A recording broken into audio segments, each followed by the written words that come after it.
Today I'm going to be talking to the artistic directors of Christmas for Kids, that's Sue Appleby and Claire Sundin. I'm going to be talking about C4K's plans for a digital tour this year.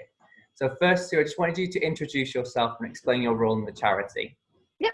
Hi, I'm Sue Appleby, and I founded Christmas for Kids back in 2009, and then we became a registered charity in 2015.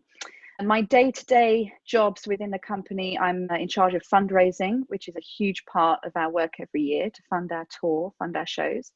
And I'm in charge of casting. And then for the shows, every year I'm a musical director.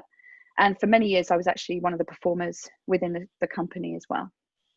And Claire, could you introduce yourself and explain your role in the charity as well? Yeah, sure. I am Claire Sundin. I am artistic director, so I'm co-director with Sue. In terms of the tour, I direct the tour, I produce the tour, so I normally do all the booking and then help promote it and run around like a headless chicken most of the time. Brilliant. So I know it's a bit of a daft question. My first question is actually just to explain, what do we mean by a digital tour? What does that mean? Where is it touring? What's it touring on? And what is the actual show we're touring with? Yeah, so COVID-19 just brought huge challenges to all theatre companies. For us, we normally tour to hospice venues, children's hospice venues, special educational needs schools, and some children's hospital wards across the UK at Christmas time, so throughout December. This year was going to be the first year that we were going to be reaching out to all the UK, so we were going to be touring to Northern Ireland for the first time. And then obviously the outbreak happened, which meant that we just can't go to those venues in person. We thought maybe we could do a digital version of our show. So this will be on a digital platform. It will be accessible to all the venues, initially, all the venues that we were going to tour to. So that's 60 hospices, SEND schools, and potentially children's hospital wards. And then we hope to open that up to some other venues as well. They'll be able to log on to the show from a link that's provided for them, and they'll be able to watch it. We're going to send a resource pack ahead so that facilitators can help the audience to have musical instruments or light stimuli, so that when those elements come within the show, they can interact with the show live from their hospice venue or their SEN school. I just wanted to ask as well, so what's the hope of what this show will provide for these children? Like, what's the benefit of providing these shows to the venues and to the families themselves? I mean, I think the need is massive. There's been so much research recently and various blogs and statements that have been put out on social media just about how difficult families have found the pandemic, because they're already slightly isolated anyway because of the nature of the illnesses that they have to deal with the children. So sometimes they have to isolate anyway, but now there's like another level, and obviously some of the services, the hospice services that they're used to going to for respite, for community, they're not able to do that.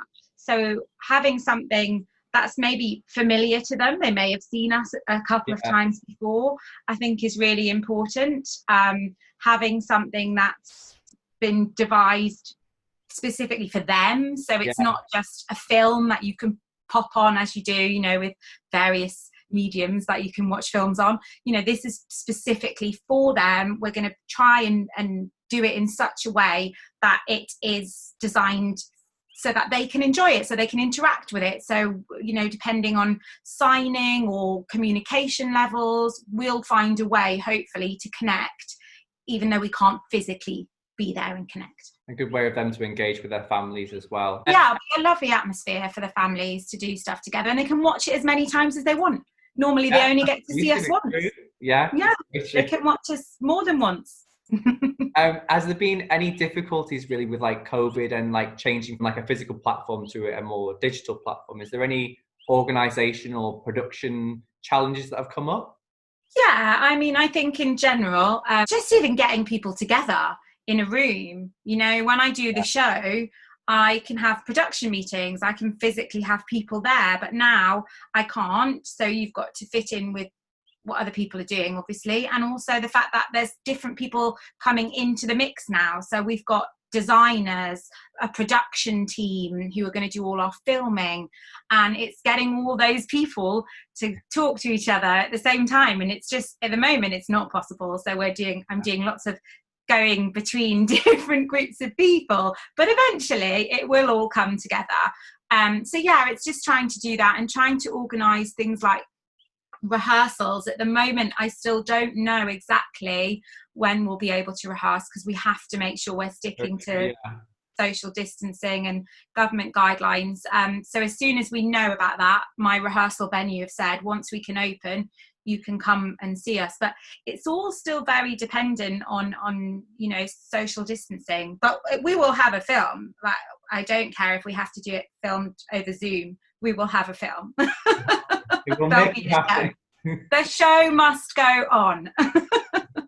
I just wanted to ask as well, so obviously we normally do a show in a physical platform and the shows are designed that way. So has there been any difficulties fundraising wise because of COVID, changing it from one platform to another? Fundraising's been, it's a challenging time for all charities. The knock-on effect of COVID-19 for us immediately was that 3 kind of pretty big fundraising elements that we had in place for this year had to be cancelled.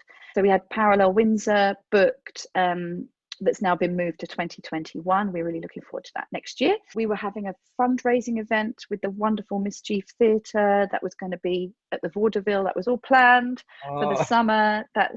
We were so excited. That's unfortunately had to be cancelled / postponed until we might be able to do it another year. And we had some theatre bucket shakes arranged in place again in the West End. But, obviously those are all very much postponed / cancelled, to the tune of about £35,000 for us. So we are turning to support from grant giving organisations. For example, Children in Need have supported us recently. City Bridge Trust gave us emergency funding straight away.